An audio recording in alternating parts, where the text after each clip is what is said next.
Patrick Adler. Qui naquit un 4 mars? Thierry Pastor, Nicole Calfon, Berto Tozzi, qui habite un petit hameau. Ti amo, j'habite un petit hameau. Et François Fillon, qui lui habite le manoir de Beaucher. Ah, Beaucher, c'est beau. François Fillon est tout en contradiction. Natif du Poisson, il n'aime rien tant que le plancher des vaches. C'est un terrien. On le croit indolent, qu'à cela ne tienne, il fait sienne la formule « Mine-toi le Fillon » qu'on lui ressassait jadis chez les scouts.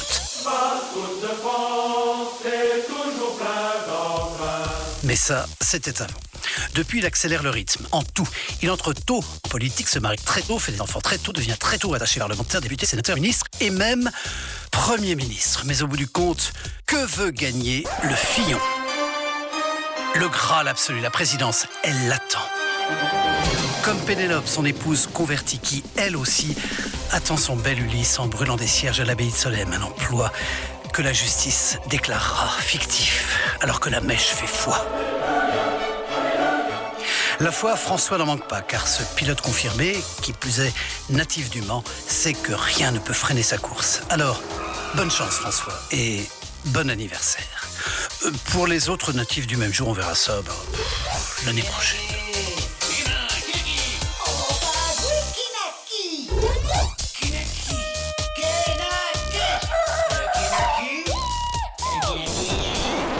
Patrick Adler.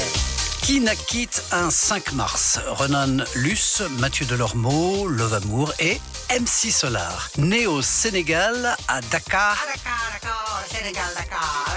Le petit MC Solar, de son vrai nom Claude Mbarali, aurait pu jouir longtemps de l'indolence de l'Afrique si les événements n'en avaient pas décidé autrement.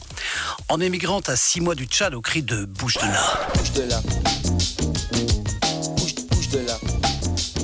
Pour atterrir en France à Saint-Denis, Maison-Alfort, puis Villeneuve-Saint-Georges, il va, contraint et forcé, acquérir le sens du rythme et de la langue. Alors j'ai bougé, j'ai dû m'en aller.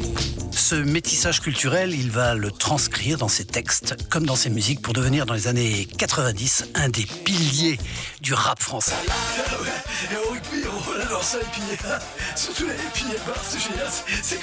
MC, oui, est un poète aux textes affinés, ciselés. Il est étudié aujourd'hui à l'université. Dès qu'il se lève, les ménagères se bousculent. Elles sont là, comme d'habitude, au cri de « Lève-toi et rappe », ce qui va beaucoup plus loin que le « Lève-toi » de Julie Pietri. Qui sème le vent récolte le tempo. Qui sème le vent récolte le tempo, dit-il. Nous, à ce rythme-là, on ne s'en lasse pas. Chaque phrase dit avec emphase. Fais de Claude MC le commando de la phrase tempo. Bon anniversaire, MC Solar. Pour les autres natifs du même jour, on verra ça Le tempo. l'année prochaine.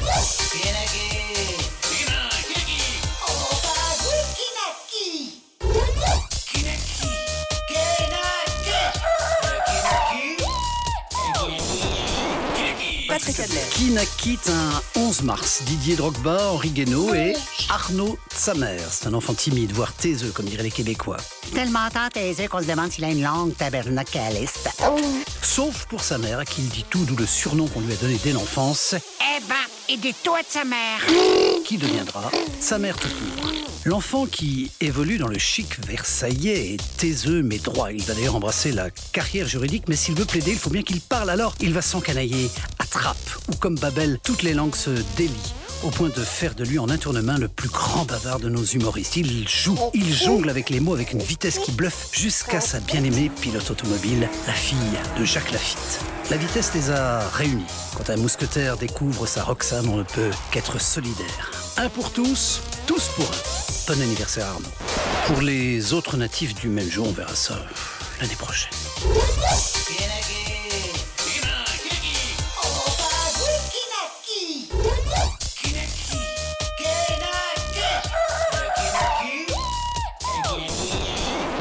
Patrick Adler.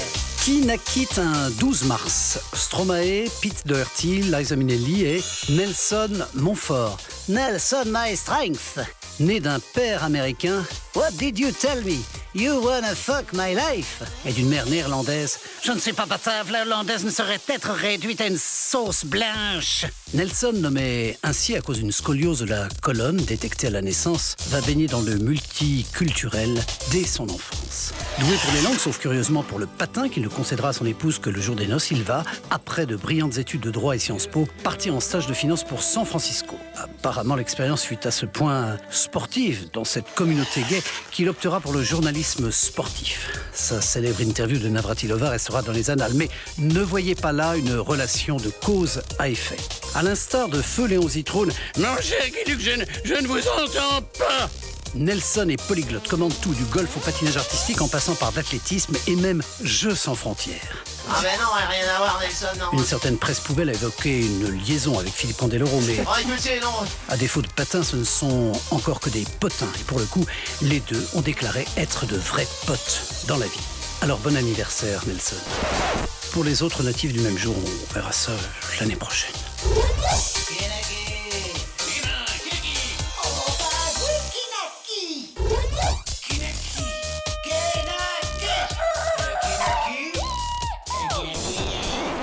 Patrick Adler. Qui naquit un 18 mars? Patrick Chenet, Luc Besson, Irène Cara et Arlette Laguiller. Arlette, it be, Arlette go.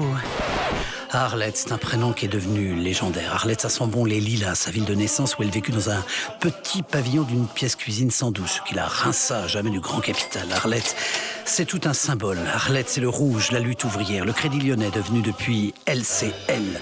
Arlette, c'est Mère Courage, ou plutôt Sœur Courage, qui dut dès son enfance élever ses frères en raison de la santé fragile de ses parents. Arlette, c'est l'opiniâtreté faite femme. C'est 6 élections présidentielles de 1974 à 2007 pour des scores ne dépassant jamais 5,5%. Travailleuses, travailleurs, nous allons en entendre des promesses et des mensonges de la part des grands candidats. Native du poisson, elle ne sortit jamais de son bocal où seuls les poissons rouges comme elle étaient acceptés. Elle n'eut qu'un amour dans sa vie, Trotsky, le seul à qui elle eût pu dire, s'il avait été vivant, « Trotsky, dis-moi oui, oh oui !» Bon anniversaire, Arlette. Pour les natifs du même jour, on verra ça l'année prochaine.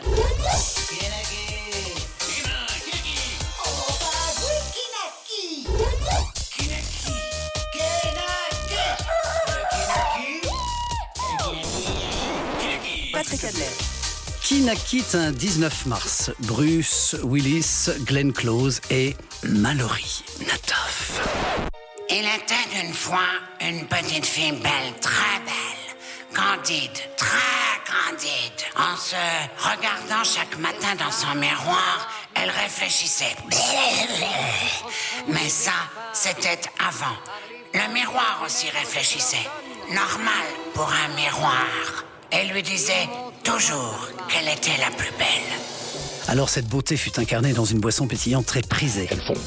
Volant de succès en succès, elle butinait les fleurs de la renommée jusqu'à ce qu'un gros bourdon la fît à dessein jouer dans Le miel et les abeilles, une série sirupeuse à souhait où son personnage de Lola Garnier devint une référence pour les jeunes filles en fleurs. Las, la série s'arrêta, elle ne butina plus, son butin fut vite avalé suite à une histoire de petite culotte oubliée en interview télé.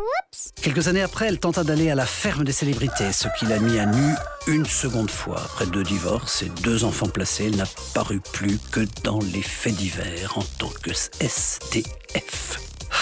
Pauvre Mallory, si d'aventure vous la rencontrez, souhaitez-lui quand même un bon anniversaire. Dites-lui qu'on ne l'a pas oublié.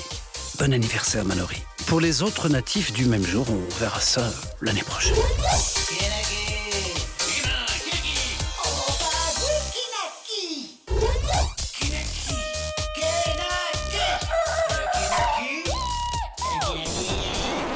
Patrick Adler. Qui naquit un 25 mars? Elton John, Bernard de la Villardière et Philippe de Villiers. Oh, j'ai très bien connu Philippe Marie-Jean-Joseph le Joli de Villiers de Saint-Ignon. Un homme à particules qui s'est rendu particulièrement particulier. Bonsoir. Nous sommes en Vendée, au pays des Chouans, une terre aux racines chrétiennes où les natifs de sang bleu comme Philippe de Villiers ne rêvent que de souveraineté. Soucieux de la préservation de son identité vendéenne, le coq vendéen choisit poule de même sang qui lui fera 7 beaux œufs. Prof, grincheux, atchoum, et évidemment vous connaissez la suite. Soucieux d'ordre, Philippe fera son droit, sera préfet, ministre, puis agrandira son royaume vendéen en achetant des terres qu'il cultivera à coups d'histoire annuellement revisitées. C'est la fabuleuse histoire du Puy du Fou à laquelle tous les manants du coin participent chaque été et où le monde entier se précipite. Rendons grâce donc à Philippe de Villiers d'avoir su créer ce puits qui n'est pas sans fond puisqu'il est d'une rentabilité inégalée. Bon anniversaire Philippe. Pour les autres natifs du même jour, on verra ça l'année prochaine.